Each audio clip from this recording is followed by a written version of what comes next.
तुम ये लो चलेंगे है चाय लेंगे कौन हो चाय नहीं चलो ले जल्दी अब सर क्या चर्चा हुई है और आपकी पार्टी का क्या स्टैंड है वन नेशन वन इलेक्शन पर? माननीय सदस्य पीपी चौधरी जी की अध्यक्षता में एक बैठक हुई जिसमें माननीय संसद सदस्य जी ने वन नेशन वन इलेक्शन के संदर्भ में हमारे विचार मांगे, एक पार्टी के विचार मांगे, सरकार के विचार मांगे, स्पीकर डिप्टी स्पीकर को सबको बुलाया।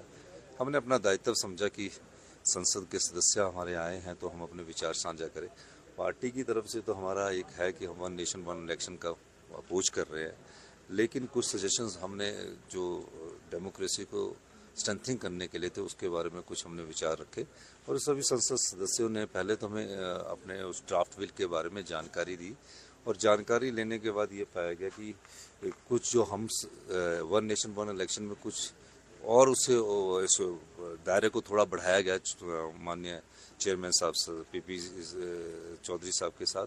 तो हमने उसमें रखा कि बाई इलेक्शन जो 1 साल के बाद होना चाहिए, क्योंकि उसके बाद भी हर 6 महीने में बाई इलेक्शंस का जो मैंडेटरी कॉन्स्टिट्यूशनल अमेंडमेंट है उस बारे में बात की है। और जो इलेक्टोरल रोल्स की बात है वो तो पूरे देश में एक ही इलेक्टोरल रोल हो जाए, उसमें किसी को कोई ऑब्जेक्शन नहीं है पंचायती राज से, क्योंकि बार बार बनाने में उचित नहीं है। और जो वन नेशन वन इलेक्शन है उसमें कुछ हमारी आपत्तियां हैं कि कोई टेन्योर जब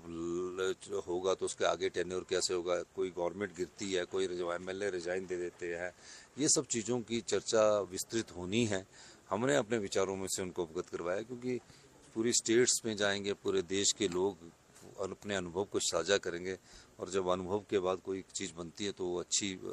होती है। अब इस मामले में तो हमने कहा कि वन नेशन वन इलेक्शन हमारी पार्टी इस फेवर में नहीं है, पर हम चाहते हैं कि बाई इलेक्शन एक समय हो और अगर करना है तो पार्टी हमें थोड़ा ये समझना पड़ेगा कि आने वाले समय में असेंबली का टेन्योर क्या होगा। अभी तो 5 साल के लिए होते हैं, अब 34 अगर अपॉइंटमेंट 29 अपॉइंटमेंट डेट हुई तो 29 जो 27 का इलेक्शन होगा तो हमारा तो 32 तक हुआ, 32 के बाद 2 साल के लिए इलेक्शन होगा। उस पर हमने चर्चा की और हम विस्तृत विचार हमें संसद सदस्यों ने बनाए। मैं इन सभी संसद सदस्यों का हिमाचल की सुंदर वादियों में आने के लिए धन्यवाद भी करता हूँ और माननीय हमारे जो चेयरमैन साहब हैं जिस प्रकार इन्होंने हमें अवगत करवाया उसके लिए भी मैं इनका धन्यवाद करता हूँ कि हमें भी ज्ञान प्राप्त हुआ है संसद की संस्थायी कमेटियों से। बहुत बहुत धन्यवाद। सर नीरज भारती की ओर से एक पोस्ट किया गया है सेंटर से हाँ सर चलिए ये